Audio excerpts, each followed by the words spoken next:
പൂജാരിമാർക്ക് പ്രതിമാസം 18,000 രൂപ. ഡൽഹി ഭരണം നിലനിർത്താൻ അരവിന്ദ് കെജ്രിവാളിന്റെ വൻ നീക്കം. യോഗി ആദിത്യനാഥിന്റെ വീട്ടിൽ നിന്ന് ശിവലിംഗം കുഴിച്ചെടുക്കണമെന്ന് അഖിലേഷ് യാദവ്. ഉത്തർപ്രദേശിൽ സമാജ്വാദി പാർട്ടിയുടെ രാഷ്ട്രീയ നീക്കം നേരിടാൻ ബിജെപി.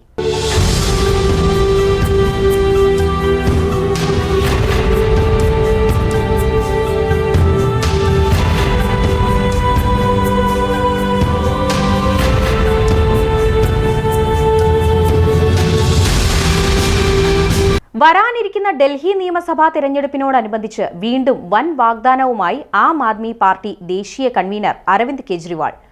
ആം ആദ്മി പാർട്ടി വീണ്ടും അധികാരത്തിൽ വന്നാൽ ക്ഷേത്രങ്ങളിലെ പൂജാരിമാർക്കും ഗുരുദ്വാരകളിലെ ഗ്രാൻഡിമാർക്കും 18,000 രൂപ പ്രതിമാസം ശമ്പളം അനുവദിക്കുമെന്ന് അരവിന്ദ് കെജ്രിവാൾ പ്രഖ്യാപിച്ചു.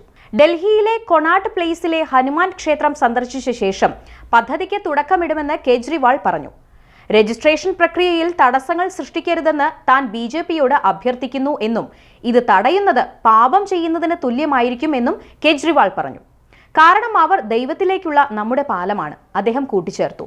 നിയമസഭാ തെരഞ്ഞെടുപ്പിനോടനുബന്ധിച്ച് ആം ആദ്മി പാർട്ടിയുടെ ക്ഷേമ പദ്ധതികളുടെ തുടർച്ചയാണ് അരവിന്ദ് കെജ്രിവാളിന്റെ ഈ പ്രഖ്യാപനം. നേരത്തെ മുതിർന്ന പൗരന്മാർക്കുള്ള സഞ്ജീവനി പദ്ധതിയും സ്ത്രീകൾക്കുള്ള മഹിളാ സമ്മാൻ യോജനയും അദ്ദേഹം പ്രഖ്യാപിച്ചിരുന്നു. ഡൽഹിയിലുടനീളം 24 മണിക്കൂറും ജലവിതരണം നടപ്പാക്കും എന്നും പാർട്ടി പ്രഖ്യാപിച്ചിട്ടുണ്ട്. സഞ്ജീവനി യോജനയ്ക്ക് കീഴിൽ 60 വയസ്സിന് മുകളിലുള്ള വയോജനങ്ങൾക്ക് സൗജന്യ ആരോഗ്യ പരിരക്ഷ നൽകും. 18 വയസ്സിന് മുകളിലുള്ള എല്ലാ സ്ത്രീകളുടെയും അക്കൗണ്ടിലേക്ക് പ്രതിമാസം 2,100 രൂപ നിക്ഷേപിക്കുന്ന പദ്ധതിയാണ് മഹിളാ സമ്മാൻ യോജന.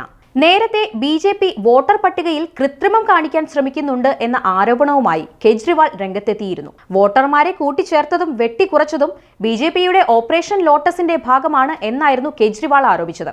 ആകെ വോട്ടർമാരുടെ 12% കൃത്രിമം കാണിക്കുന്ന തട്ടിപ്പാണ് ഇതെന്നായിരുന്നു അദ്ദേഹത്തിന്റെ അവകാശവാദം.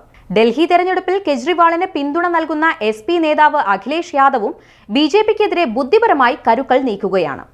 യോഗി ആദിത്യനാഥിന്റെ വസതിക്ക് താഴെ ശിവലിംഗമുണ്ടെന്ന സമാജ്വാദി പാർട്ടി നേതാവ് അഖിലേഷ് യാദവ് പറഞ്ഞതാണ് ഇപ്പോൾ ഉത്തർപ്രദേശിൽ വലിയ ചർച്ചാ വിഷയം.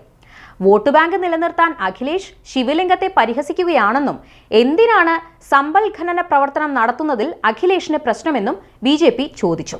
2013 സംസ്ഥാനത്തെ എല്ലാ സംവിധാനങ്ങളും ഉപയോഗിച്ചാണ് 1000 ടൺ സ്വർണം അഖിലേഷ് യാദവ് കുഴിച്ചെടുത്തത്. സ്വർണമാണെങ്കിൽ അത് കുഴിച്ചെടുക്കാൻ അഖിലേഷിന് യാതൊരു പ്രശ്നവുമില്ല. അതുപക്ഷേ ശിവലിംഗമാകുമ്പോൾ പ്രശ്നമാണ്. അതുകൊണ്ടാണ് മുഖ്യമന്ത്രിയുടെ വസതിയിൽ കുഴിച്ചു നോക്കണമെന്ന് അഖിലേഷ് യാദവ് ആവശ്യപ്പെടുന്നത്. ബിജെപി വക്താവ് രാകേഷ് ത്രിപാഠി വിമർശിച്ചു. പല അവസരങ്ങളിലും സനാതന ധർമ്മത്തെ അധിക്ഷേപിച്ചയാളാണ് അഖിലേഷ് യാദവ് എന്ന് ബിജെപി വക്താവ് ഷെഹ്സാദ് പൂനെവാലെ കുറ്റപ്പെടുത്തി. സമാജ്വാദി പാർട്ടിയുടെ DNA-യിൽ ഹിന്ദു വിരുദ്ധ അജണ്ടയുണ്ട്. രാമഭക്തരുടെ കൊലപാതകം ആഘോഷിക്കുന്നത് മുതൽ സനാതന ധർമ്മത്തെ പലതവണ അധിക്ഷേപിച്ച സംഭവങ്ങളിൽ വരെ ഈ അജണ്ട പ്രകടമാണ്. മുഖ്യമന്ത്രിക്കെതിരെ നടത്തിയ പ്രസ്താവന മറ്റ് മതങ്ങളുടെ കാര്യത്തിൽ പറയാനുള്ള ധൈര്യം അഖിലേഷിനുണ്ടാകുമോ? വോട്ട് ബാങ്ക് രാഷ്ട്രീയത്തിനായി അവർ ഹിന്ദു ദൈവങ്ങളെ അപമാനിക്കുകയാണ്, പൂനെവാലെ വിമർശിച്ചു. കഴിഞ്ഞ ദിവസമായിരുന്നു അഖിലേഷ് യാദവ് ബിജെപിക്കെതിരെ രംഗത്തെത്തിയത്. സമ്പലിൽ ഖനന പ്രവർത്തികൾ നടക്കുന്നതിനിടെയാണ് ബിജെപിക്കും യോഗി ആദിത്യനാഥിനും എതിരായ അഖിലേഷിന്റെ വിമർശനം. ഭരണപരാജയങ്ങൾ മറക്കാനും പൊതുജനങ്ങളുമായി ബന്ധപ്പെട്ട വിഷയങ്ങളിൽ നിന്നും ശ്രദ്ധ തിരിക്കാനുമാണ് സർക്കാർ വിവിധ സ്ഥലങ്ങളിൽ ഖനനം നടത്തുന്നതെന്ന് അഖിലേഷ് യാദവ് കുറ്റപ്പെടുത്തി.